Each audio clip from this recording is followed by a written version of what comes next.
Good morning and welcome to our first episode of Sick Call. Let me introduce you to our team. We have Sergeant First Class Michelle Phillips. Good morning. And Staff Sergeant Scott McMenemy. Good morning. How are you? And I am Sergeant First Class Michael Q. We're here to help answer questions, provide information to you about Army-related subjects, and hopefully have a little bit of fun today. So today we have the pleasure of having Major Elrico Fernandez with us. He's currently an Army physician assistant with 29 years of service. Sir, welcome. Hello, good morning. Thanks for having me. Sir. Hey, sir. All right, sir, I'm going to kick this off by asking you to tell us a little bit about yourself. So, like you said, 29 years of service. I initially joined in the 90s. What appealed to me best when I first joined was the educational benefits, the GI Bill. It was about $10,800, I think, around that time. That was a lot of money back then, I guess. And then also there was a tuition assistance of 75%. That was a good deal also. Obviously now it's so much more improved. You know, there's so much more money, I guess, that they put into the education funds. But you know, while I was in the enlisted ranks, I did obtain my bachelor's in healthcare management, and then followed it with a master's in science management. And then in 2007, I applied for the PA program, the IPAP. Then got picked up in 2007 and went to school for a couple of years and been a PA since. But bottom line, though, you know, my goal was to become educated. But whenever we visit PA schools here in Southern California, the students would always ask me, why are you still in? And, you know, for a while I thought about that, like, why am I still in? I've been in a while. And bottom line is, it's because of soldier. You know, our soldiers fight for freedom and American way of life. And, you know, they need the world-class care that we can provide. And so that's, you know, that's basically it for right now up until I retire. Oh, that's excellent, sir. Appreciate you looking out for soldiers. So I know you were prior Navy. You know, I got to ask this because you were prior Navy and then came Army. Can you tell us a little bit about that transition? So, yeah, that transition was, you know, it's pretty scary at first. But when, you know, it's jumping into it. And as soon as the transition was up, you know, I put on a different uniform. It's just like riding a bike, I guess, you know, just following regulations, different sets of regulations, but still same military. And so I jumped right back in with regular PT, and obviously standards are different, more push-ups and more mileage for running. So, but otherwise everything else was just that, you know, I enjoyed being a PA. Nice. So really the biggest question now is, who do you root for, Navy or Army? The Army Navy game. I knew that was going to come up, man. No, but yeah, so I guess love the one you're with, you know, you got to root for Army. It's all about bragging rights, you know, it's good to banter with our Navy counterparts every time we meet them, you know, especially when we're on the winning side. You just kind of just make fun of them, you know, every chance you get. Go Army. Go Army. Hey, sir, what's the craziest thing you've seen in the clinic? In clinic, let me think about that one. I would say there was one time in Hawaii where a soldier walked in during sick call early in the morning, and he was really planning to run, you know. He's like, I just have this stomach pain. And, you know, he's like, can we hurry this up because I want to go running? You know, I guess he's like training for a marathon of some sort. And I just couldn't let him go. Just the hairs on my neck just kind of stood up a little bit. And it's like, you know, let me do this exam. I couldn't let him go because he's just like one of those guys that just like he had to be really in pain to come to sick call.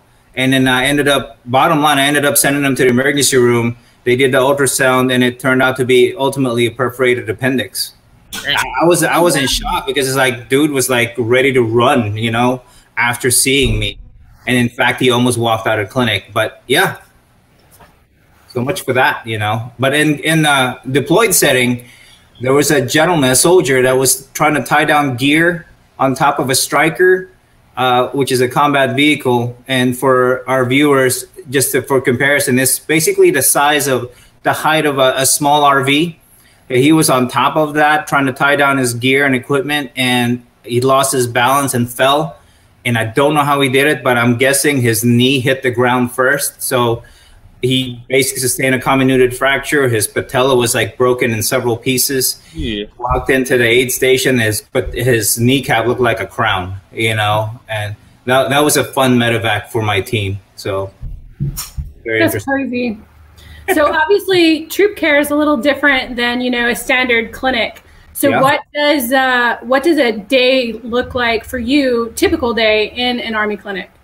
So in an Army clinic, it just really depends. I've been in several places. My first duty station is with an infantry unit, and so I had my own aid station. I'd come in about 6:30, and perform sick call for those who are sick that day, the acute presentations, for a couple of hours, since they can't participate in PT training for that morning. You know, I get to see them and everything, and then after a couple hours. And go down to my regular appointments, about 15 to 20 minute slots up until 4 o'clock. But that's pretty typical. So, sir, with you being in 29 years, obviously you've been quite a few places. Out of all those places you've been, what's your favorite duty location? Oh man, hands down, it's got to be Hawaii. You know, I enjoyed Washington State. You know, it was always cold. I enjoyed the fishing, the climbing, and the crabbing, and whatever outdoors life, you know, presented to me. But Hawaii offered me that same exact thing, except warmer. You know, so it's so much to do. I'm right there with you, sir. I love that warmth. Tropical guy. So, sir, what are some of the hobbies you've developed in your travels? Hobbies. It tends to change, really. It's whatever the place offers. You know, but I think. No matter where I go, I always find time fishing. You know, Florida, I enjoyed fishing there, the warm waters of the Gulf Coast. And then, you know, the cold waters of Washington State offered a lot more, you know, food from the sea, the climbing and the crabbing, and definitely the salmon runs.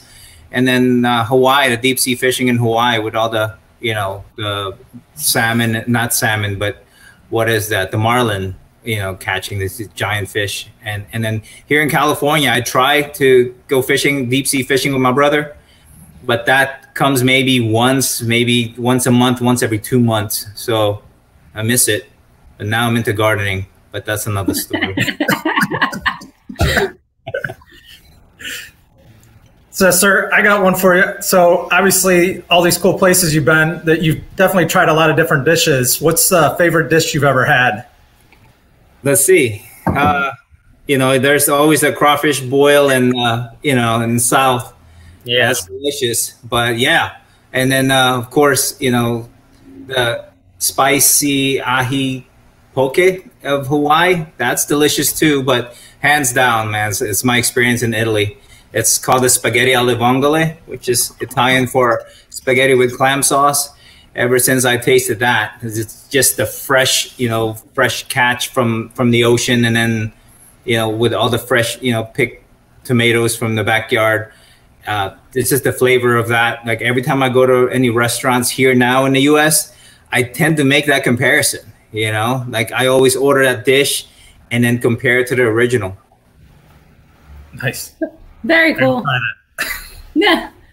So, sir, we're getting close to the end of our show now at this point. So I definitely kind of want to wrap up with what would be, if you could say anything to the viewers, what would be the one thing you would want them to know about Army medicine and being an Army PA?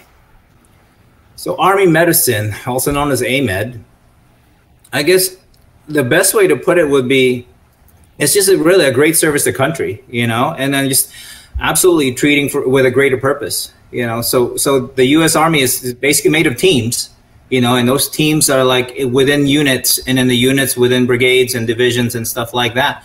And so by treating one soldier, you're essentially treating the whole team, you know, you're treating a whole unit, because the dynamics change. I guess my best analogy for this is just like NBA teams and NFL teams. You know, you lose a member of a team, and it changes the dynamic of that team. It's like you want all your star players or your starters to be on the field playing, to be the number one man, you know, the number one person and soldier.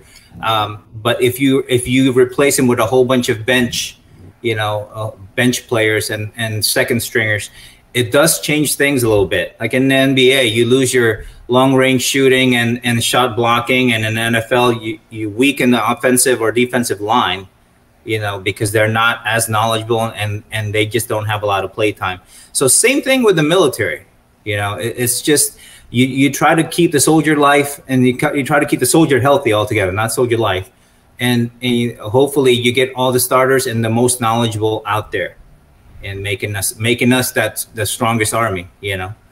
Awesome.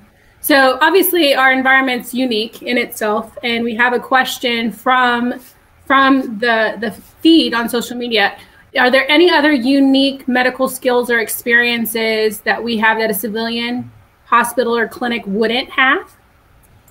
Unique experience, just from my experience alone, I can say operational medicine definitely is key, because I have worked with a lot of providers in hospitals and stuff, and even in clinics, and with all our travels and recruiting, and just talking to a whole bunch of different providers out there in the civilian hospitals. They tend to rely a lot on logistics, labs, and X-rays and stuff like that. And I tend to go back to all the advice and pearls that I've received from my school, and they tell me straight, it's just there's nothing that can replace a good physical exam and good medical history taking. So operational medicine does give you that, because it does not give you some of the options of, hey, let's get an X-ray for that because I just don't know. Let's do a good physical exam. And same thing with labs. Awesome. Thank you, sir, for that. You're very welcome. Thank you, sir. So with that, we are coming to the end of our show today, and we would like to thank you. So thank you, sir. Thank you, sir. We appreciate you. Pleasure. So, and of course, we want to thank our viewers for logging in and being with us today. And we will answer any additional questions live next week during our show. So please join us every Friday at 10 a.m. Pacific Standard Time at Sick Call right here on our YouTube channel. Thank you. Bye. Bye.